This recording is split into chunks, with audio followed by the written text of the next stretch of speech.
Monsieur, bonjour et merci de nous rejoindre sur RTI 1. Tout d'abord, les activités du vice-président de la Côte d'Ivoire en mission à Abu Dhabi dans le cadre de la 15e édition de la Semaine de la durabilité du 14 au 19 janvier prochain. Tiemoko Menyet Kone, le vice-président, a échangé hier avec le président fondateur de la grande société émirati d'énergie renouvelable. Plus de détails dans ce reportage de Viviane Haïma.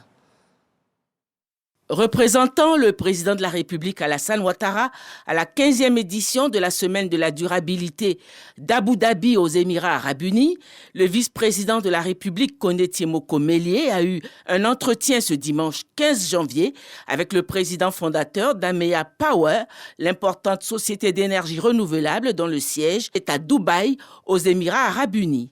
Au menu des échanges, la réalisation de plusieurs grands projets d'équipement en énergie renouvelable en Côte d'Ivoire. Nous avons eu le plaisir de rencontrer son Excellence, Monsieur le Vice-président, Monsieur le Secrétaire général du gouvernement et Monsieur le Ministre de l'Énergie. Nous sommes très motivés donc d'entamer un investissement en Côte d'Ivoire et c'est un pays dans lequel nous souhaitons augmenter notre exposition au fur et à mesure dans les énergies renouvelables.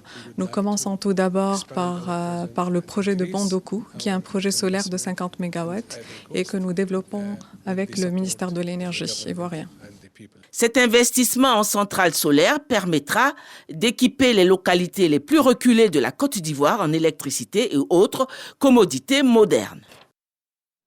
Direction à présent Korogo, dans la région nord de la Côte d'Ivoire. La présidence de l'université Peloforo Gonkoulibaly, en collaboration avec le Centre régional des œuvres universitaires, a mis en place depuis 2017 un pôle d'encadrement des étudiants au pôle de tutorat. La mission de cette structure consiste à accompagner les apprenants durant leur parcours académique, les assister dans une perspective de meilleurs résultats.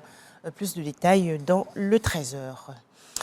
Katiola, dans la région centre du pays, a accueilli récemment la toute première édition des Assises de la jeunesse, événement en présence des élus et cadres de ce département. Ces derniers ont exhorté les jeunes participants à faire des propositions prenant en compte leurs attentes et aspirations. Nous allons revenir sur ce sujet, bien sûr, dans le journal de 13h. Au moins 10 morts et 40 blessés dans l'attentat à la bombe ayant visé hier une église protestante dans la partie est de la République démocratique du Congo. L'actualité en France, quelques 75 000 clients sont aujourd'hui privés d'électricité, notamment en Normandie, en Bretagne et dans les pays de la Loire. La raison, 23 départements français sont actuellement placés en vigilance orange pour vent fort.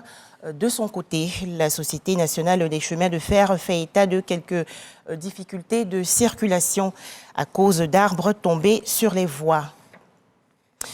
Enfin, plus loin, en Indonésie, 2 ouvriers, dont un Chinois, ont été tués dans une usine de nickel au cours d'émeutes après une manifestation sur les conditions de travail. Il faut noter que les affrontements ont éclaté hier soir sur l'île de Célèbes, dans la région nord du pays. Merci de nous avoir suivis à 13h, le journal de RTI 1.